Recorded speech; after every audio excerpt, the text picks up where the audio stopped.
Hola a todos, un gran saludo a toda la gente que va a ver el video o que lo va a ver tiempo después. Estamos aquí para hablar de la simplicidad divina. Déjenme compartir el video y para alimentar un poquito el canal. Luego estoy subiendo este live para también alimentar un poquito el canal ahí de YouTube. Esta charla se hizo hace una semana en la cuestión de una conferencia que dimos acerca de cristología y obviamente fue para un poquito relacionar con el tema de por qué algunas cuestiones están mal, como por ejemplo las herejías principalmente. Entonces, todo esto se hizo en el margen de la conferencia Hijo del Hombre que hicimos hace unos días, pero algunas personas me pidieron que si podemos transmitir la charla. Obviamente por cuestiones de tecnología no se pudo hacer, pero estamos aquí para grabarlas directamente en el canal. Si tienen alguna duda, alguna cuestión, pueden ponerla directamente ahí en los comentarios. Al final del video trataré de responderlas o también con una respuesta en los comentarios estaré poniéndola. Así que vamos a empezar. Es simple la simplicidad.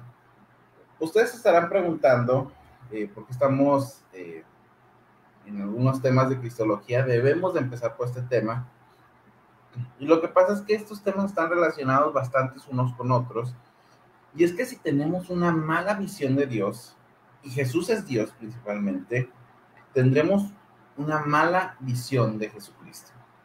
Como dice el teólogo Francis Hessiat, dice, un estudio de lo que está ocurriendo en la teología tomaría casi con seguridad como punto de partida el atributo de la simplicidad. Mostraría que toda herejía actual comienza por esta distorsión.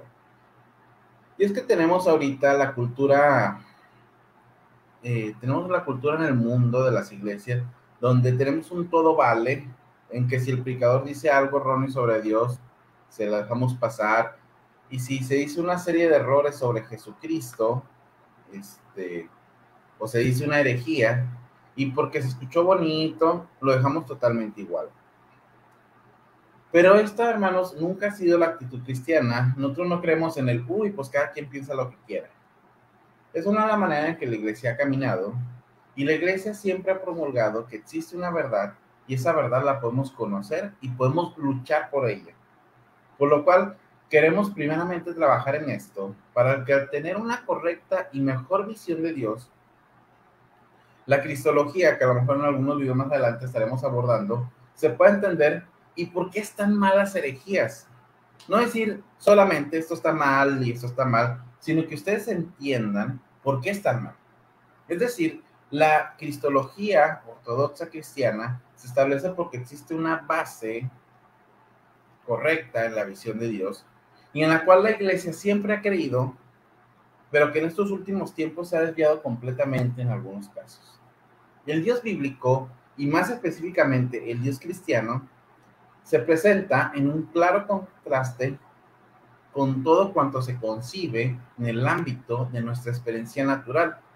De hecho, Agustín de Hipona decía que son insensatos los que buscan a Dios con los ojos del cuerpo, dado que se le ve con el corazón. Es en este contexto donde Agustín de Hipona o incluso Tomás de Aquino nos aclaran que la revelación del Dios bíblico no es algo irracional, sino que más bien es algo que supera la razón, supera todo sentido, porque Dios, al no ser parte de la creación, porque Él es creador, no se parece a nada de lo que Él mismo creó, de lo cual nosotros, por eso, no podemos captarlo con nuestros sentidos naturales. Y es que el Dios cristiano se presenta hasta tal punto de trascendencia al mundo que el Señor existe sin disminuir un ápice en bondad y grandeza, incluso aunque el mundo no existiera. Y esto es importante, y quiero que se lo guarden muchísimo en su corazón. Jesucristo no necesita de nosotros para nada. Escuché una vez un predicador que decía Cash Luna, decía que Dios no preferiría existir sin nosotros. Ahora, tampoco, hermanos, tenemos un Dios lastimero que busca los aplausos. Él es el Rey de Reyes y el Señor de Señores, y el cual en su segunda venida vendrá en gloria y en poder, y donde todo ojo lo verá, y donde todo oído lo oirá. Fíjense, hermano, dice en Job 22:3, traerá al hombre provecho a Dios, al contrario, para sí mismo es provechoso el hombre sabio. ¿Tiene contentamiento el omnipotente en que tú seas justificado o provecho de que tú hagas perfectos tus caminos? Yahweh es el Dios que no cambia y que no tiene sombra de variación. Es un Dios que tiene sus planes y aun cuando el mundo se rebele, Él los cumplirá. Por eso es que la salvación, hermanos, es por pura y absolutamente gracia. Por eso es que esta doctrina es importante. Y dice el profesor en el seminario Westminster, Peter Sandlom, dice, la simplicidad de Dios es la gramática doctrinal más fundamental de la divinidad. Con lo importante que tiene esto, la importancia que tiene esto, quiero que ustedes tengan esta visión en la mente muy, muy grabada, y con lo cual vamos a estar trabajando a lo largo de esta pequeña charla. Les recuerdo, si tienen algún tema complejo, muchas cosas van a quedar en el tintero. Esto nada más es una pequeña introducción y será imposible abarcar todo de este tópico. Siguen existiendo dudas, vuelvo a repetirles, ahí está en la caja de comentarios. Hermanos, el Dios cristiano es un Dios diferente. En la normalidad que tenemos actualmente, de un mundo post-cristianizado, hemos estado perdiendo la diferencia radical que existe en Dios. Los primeros cristianos, cuando tenían que evangelizar, presentaban un Dios completamente diferente a los dioses paganos que tenían los romanos o los griegos de aquel tiempo, como Pablo en Atenas, que dice, les voy a presentar al Dios no conocido. Y una de estas diferencias del Dios cristiano con los demás dioses es que los dioses paganos existen en referencia al mundo, de forma que no pueden existir sin el mundo. Los dioses como Zeus, Poseidón, Zeus es el dios del trueno, Poseidón es el dios del mar, es decir, existen base en relación a otra cosa. En la filosofía,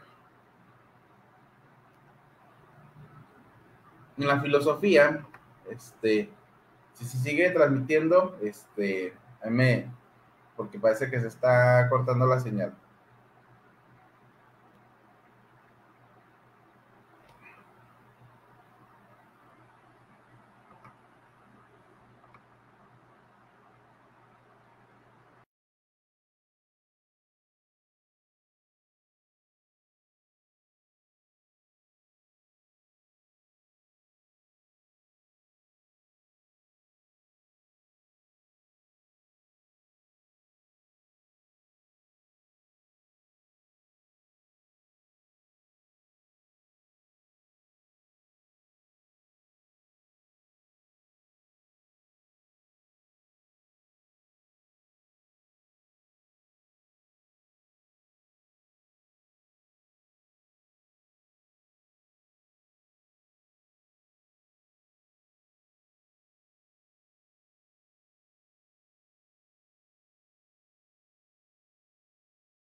Listo, ahí disculpen.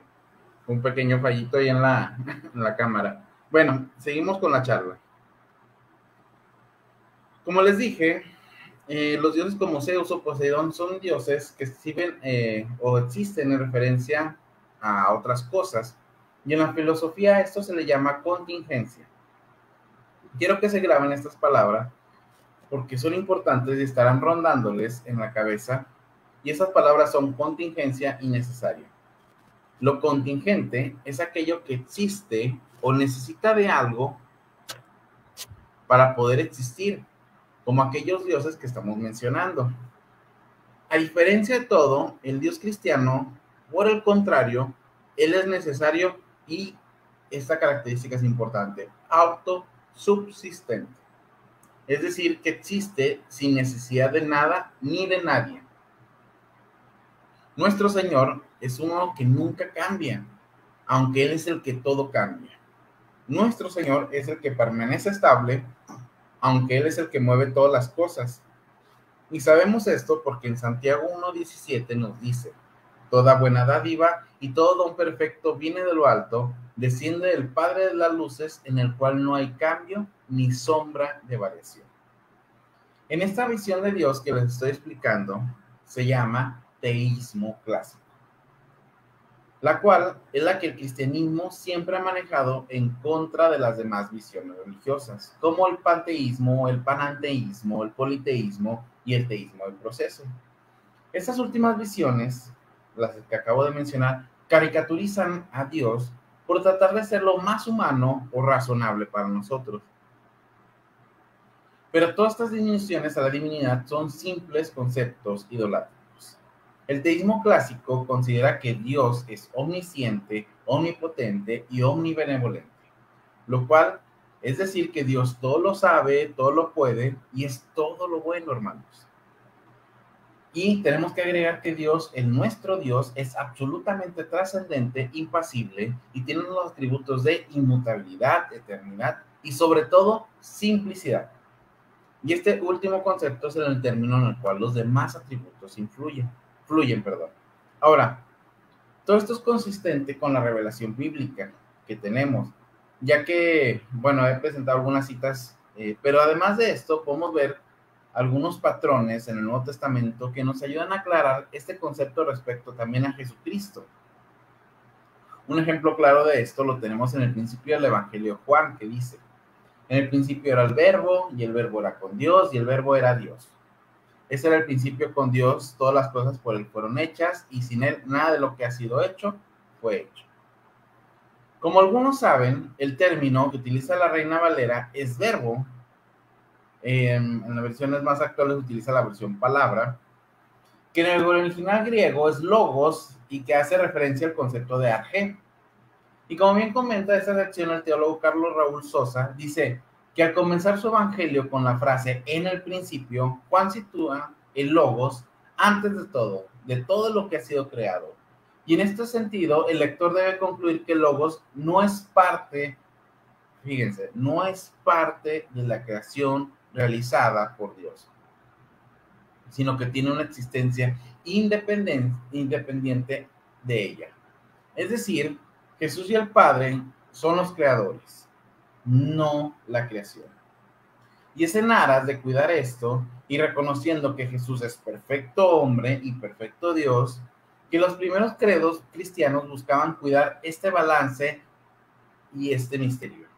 Respetar este misterio santo, en donde nuestras mentes no logran comprender por qué aquel Dios no necesita nada ni de nadie, pero aún a pesar de eso, muere por su creación. ¿Qué es la simplicidad divina y por qué nos tenemos que aburrir con estos términos, hermanos? Bueno, nuestra visión de Dios importa e importa mucho, ya que es algo que pasa en muchas iglesias y que muestra un Dios que no es el Dios bíblico y que terminamos adorando a algo que no es Dios mismo. Y debemos de cuidar esto porque todo lo que decimos de Dios está conectado de una manera profunda y por lo cual nos afecta si movemos algo a donde no es. Bien le dice el Señor al pueblo en Éxodo 3:4: no te harás imagen ni ninguna semejanza de lo que está arriba en el cielo, ni abajo en la tierra, ni en las aguas debajo de la tierra. Dios aquí ya nos está advirtiendo que Él no es nada, no se parece a nada de lo que está aquí en la tierra, y que no nos construyamos ídolos en nuestro corazón, porque nuestro Dios es infinito. Él es el anciano de días, Él es el eterno, y Él es el que no tiene principio ni fin. Hermanos, Dios no puede llegar a ser más o menos de lo que ya es, porque Él es perfecto. Por lo cual, y como hemos dicho, esta enseñanza es de base principal para la cristología, ya que Cristo ciertamente es hombre, pero también es Dios principalmente. La divinidad es tan inexplicable y cuando se llevó a sus discípulos, fíjense, habían visto milagros, habían visto muchas cosas los discípulos, pero cuando les mostró un poco de su divinidad, fíjense lo que dice en Mateo 16, 17:6. Al oír esto, los discípulos se postraron en la cara de tierra, llenos de miedo. Esta visión de Dios es la que la iglesia ha mantenido durante 2000 años de existencia. Por lo cual, la idea no viene de la nada. Y el primero que lo aplica en cuanto a los primeros filósofos cristianos es Justino, en donde dice que Dios no ha tenido devenir, es inmóvil e inexpresable. Igualmente, Tertuliano dice que Dios es la más excelsa grandeza que subsiste desde la eternidad y que no ha sido creado y que no tiene principio y fin. Y esto más tarde se desarrolla por otro filósofo cristiano llamado Clemente de Alejandría, en donde dice que a partir del mismo nombre de Dios, ¿cuál es el nombre de Dios? Yo soy el que soy. Se desarrolla la doctrina de que Dios es el ser mismo, de donde va partiendo y abriéndose la enseñanza de la simplicidad divina. En todo esto, el punto más importante y por lo cual se busca cuidar esta enseñanza es la separación entre creador y criatura. Si se escucha, nomás hágame si se escucha bien porque me quedé con la duda. Dios no puede ser como ninguna de las cosas que están aquí en la tierra, porque sería creación. Dios es totalmente diferente a todo lo que conocemos. Y esto lo decimos de una manera sutil, a veces fácil, pero ya en la praxis es difícil porque principalmente si Dios no es como nada de aquí, Él no nos ama como nosotros le amamos o como nos gustaría que nos amara. Él no es bueno como nosotros queramos o pensamos que debe ser la bondad. Su bondad traspasa y rompe toda nuestra lógica. Y es por eso que Job no tiene el plan de Dios a pesar de toda la desgracia que le sucedió. Y simplemente al ver su majestad, al ver su inmensidad, solo le queda decir, de oídas te había ido, mas ahora mis ojos te ven. Hermanos, no podemos imaginar la grandeza de Dios, porque simplemente somos seres tan finitos comprendiendo o intentando comprender la infinitud. Ahora, vamos a la médula del asunto. ¿Qué establece la doctrina de la simplicidad divina? La doctrina de la simplicidad divina establece que Dios no posee partes. La idea general es que Dios no posee partes. O sea que es absolutamente simple. Y la idea general se puede resumir en este siguiente concepto. El ser de Dios es idéntico a los atributos de Dios. En otras palabras, características como la omnisciencia, omnipresencia, la bondad, la verdad, eternidad, son idénticas a su ser y no son cualidades que conforman su ser. Para ilustrar esto, tenemos algunas ideas. Por ejemplo, nosotros no decimos que Dios tiene amor, sino que Dios es amor. Tampoco decimos que Dios tiene luz, sino que Él es la luz, como declara el evangelista San Juan. Tampoco decimos que Dios tiene la perfección, sino que Él es la perfección. Sé que en el discurso se escucha muy fácil, pero ya tratar de conceptualizarlo es bastante difícil, ya que nosotros solamente pensamos en relación a objetos y las cosas. Es decir, yo puedo decir que soy JR, pero ustedes me ven y piensan en relaciones. Piensan en mi pelo negro, piensan en mi piel color cartón o en otras cosas, pero cada una de estas está en relación a otra. Parece que no podemos pensar simple, ya que nosotros somos seres compuestos en relaciones constantes con otras cosas. Esto en parte es por nuestra contingencia.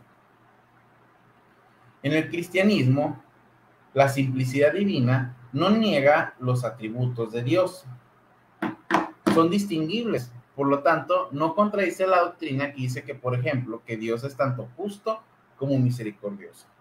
Sobre la base de esta idea, Santo Tomás de Aquino, para cuyo sistema de pensamiento la idea de la simplicidad divina es importante, escribió en su Suma Teología que porque Dios es infinitamente simple, Él solo puede ser imaginado por una mente infinita, como si Él fuera infinitamente complejo. ¿Qué quiere decir esto, hermano? Que de alguna manera nosotros tenemos que descansar en algo para poder pensar en Dios. Decía uno de los primeros cristianos, Clemente de Alejandría, dice, aunque le escribimos nombres, no han de ser tomados en su significado estricto. Cuando le llamamos uno, bueno, mente, existencia, Padre, Dios, Creador, Señor, no le estamos confiriendo un nombre. No pudiendo hacer nada más, usamos estos apelativos de honor a fin de que nuestro pensamiento pueda tener algo en que descansar y no vagar al azar.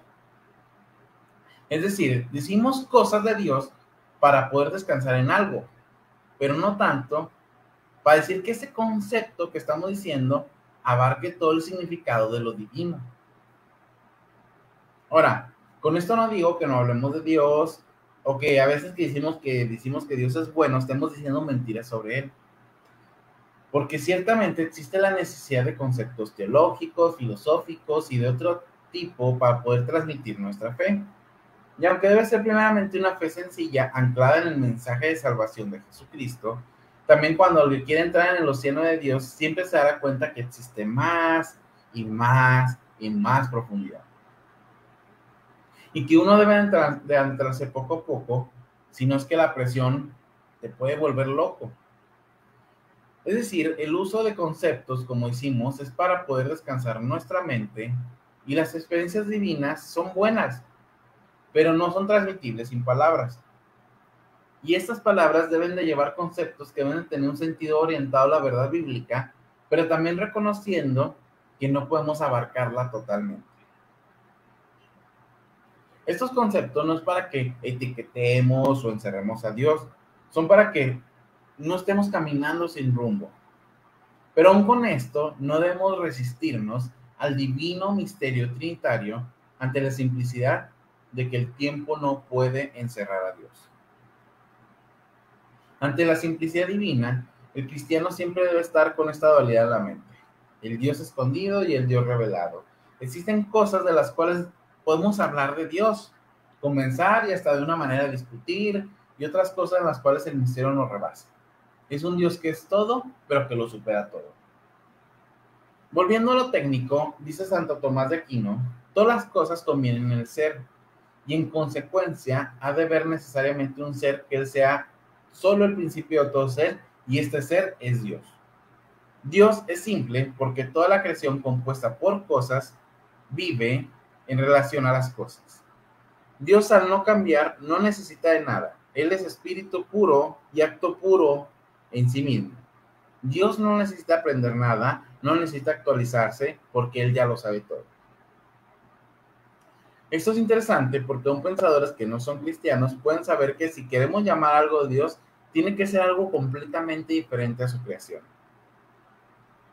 Por eso Platón o Aristóteles se burlaban de los dioses como Zeus o Poseidón.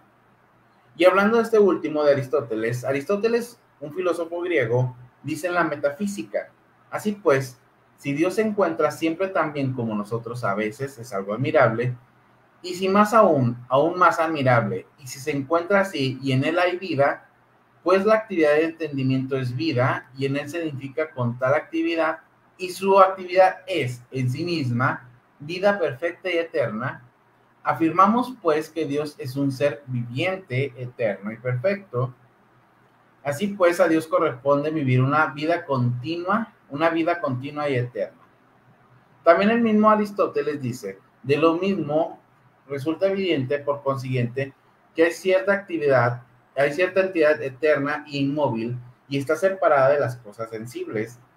Ya ha sido igualmente demostrado que tal entidad no tiene absoluto magnitud, sino que carece de partes y es indivisible.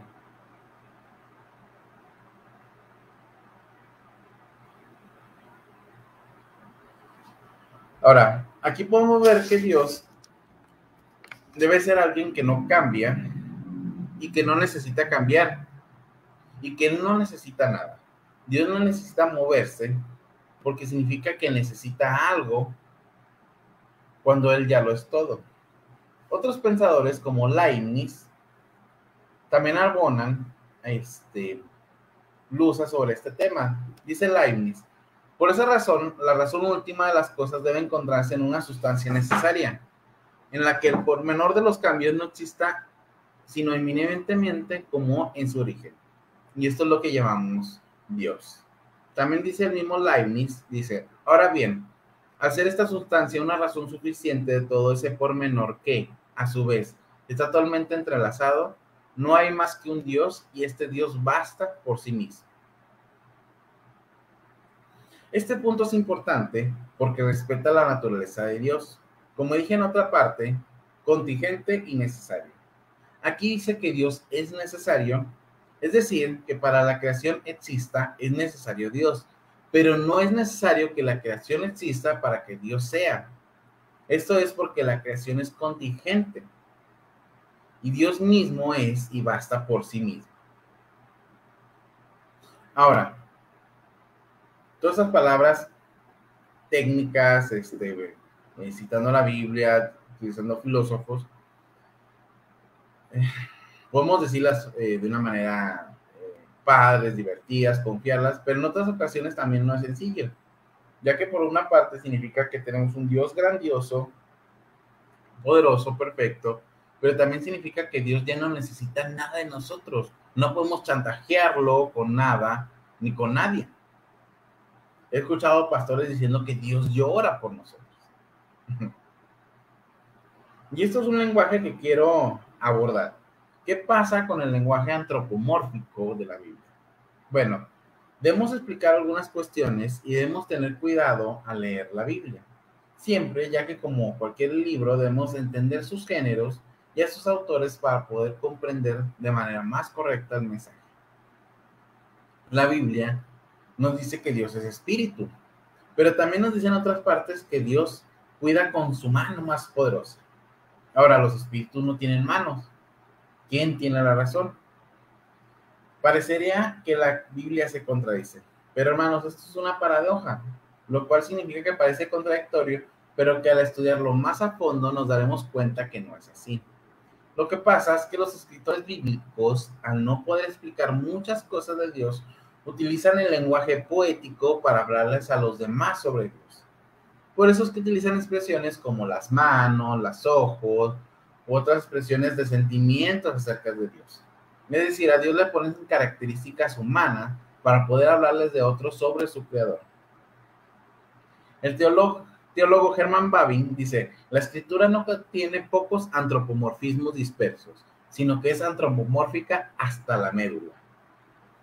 Ahora, esto no significa que los autores bíblicos nos estén mintiendo sobre Dios, sino que ciertamente cuando hablan revelan algo verdadero sobre Dios, como su oposición al pecado, su compasión bondadosa o su providencia sobre las criaturas. Pero debemos de tener cuidado de tomarlos con los lentes adecuados, porque lo que escribe el autor es según su punto de vista humano y la experiencia de que él vive respecto al Señor. Perdón. Como el mismo Santo Tomás de Aquino habla sobre la predestinación. La predestinación no es algo en el predestinado, sino solo aquel que predestina. Nosotros sentimos el flujo del tiempo. No vemos la soberanía ni la provisión de Dios sobre nuestras vidas directamente, pero Dios sí puede verlo porque Él está encima de las cuestiones. Lo que pasa con los escritores, Dios al no ser nada como las criaturas y al revelarse a los hombres, esos hombres solo pueden hablar con el lenguaje que tienen a la mano. Y como dije, nos dicen algo acerca de Dios, pero desde sus ojos. Y eso también nos dice, y por eso el cuidado que tienen los especialistas en la interpretación, es que la escritura no puede ser representada, sino que ella misma es representación divina. Y como Hilario de Poitiers dice, la escritura no está en la lectura, sino en la comprensión, en la manera en que las palabras y el Espíritu Santo nos dicen cosas sobre Dios y cómo las comprendemos. Por eso, ante estas expresiones de Dios, el cuidado y la verdadera doctrina se encuentran en cómo las interpretamos en base a la naturaleza divina. Ya que las escrituras no se contradicen en los temas principales del carácter de Dios, tendremos que cuidar la manera en que leemos ciertos versículos. Sé que esto es complicado, pero debemos recordar que antes que las palabras son signos, antes de cualquier otra cosa, y estos signos tienen significados, y que las palabras tienen significados distintos según en el lugar donde se encuentren. Unas significan cosas físicas, pero otras también nos pueden evocar conceptos. Ahora, entre los signos, las palabras y los conceptos se encuentra el pensamiento. El pensamiento de Dios es el que nos ayuda a interpretar de mejor manera las palabras que se encuentran en la Biblia. Por eso debemos de tener bien claro el concepto de Dios cuando leemos nosotros mismos la Escritura. Y en todo esto que acabo de decir, lo importante es, como dice el pastor puritano Stephen Chapman, aunque no podamos comprenderlo tal como es, debemos de cuidarnos de imaginar lo que no es. El objetivo de todo esto, y que veremos más adelante, a lo mejor en otras pláticas, es que la teología no trata de eliminar el misterio, sino trata de eliminar todas esas expresiones o herejías que tratan de eliminar el misterio. La simplicidad divina es una doctrina fundamental que podemos observar tanto en las escrituras como en las diferentes voces de la tradición cristiana. En muchos autores podemos encontrar un desarrollo de esta doctrina con una intención devocional más que especulativa, es decir, queriendo demostrarle a los oyentes cuán lejana, pura e incomprensible es la naturaleza divina. Y esto es para incentivar la búsqueda de Dios a través de la contemplación, la oración y el estudio. Ahora, esta doctrina, sin dejar de ser un pilar metafísico, la simplicidad divina es un motor que impulsa la devoción del creyente a responderle al mundo con una vida envuelta por la trascendencia de la eternidad. Dice Rufino de Quilleva, dice, cuando oigas Dios, entiende una sustancia sin principio ni fin, totalmente simple, sin mezcla alguna, invisible, incorpórea, inefable, incomprensible, en la que nada hay añadido ni creado. No tiene autor, quien es el autor de todo. Todo esto les puede parecer extraño, diferente a lo que enseñan muchas iglesias. Parece que estoy presentando a veces un Dios extraño, difícil. Sin embargo, las escrituras y la iglesia es clara. Dios es simple e inexplicable.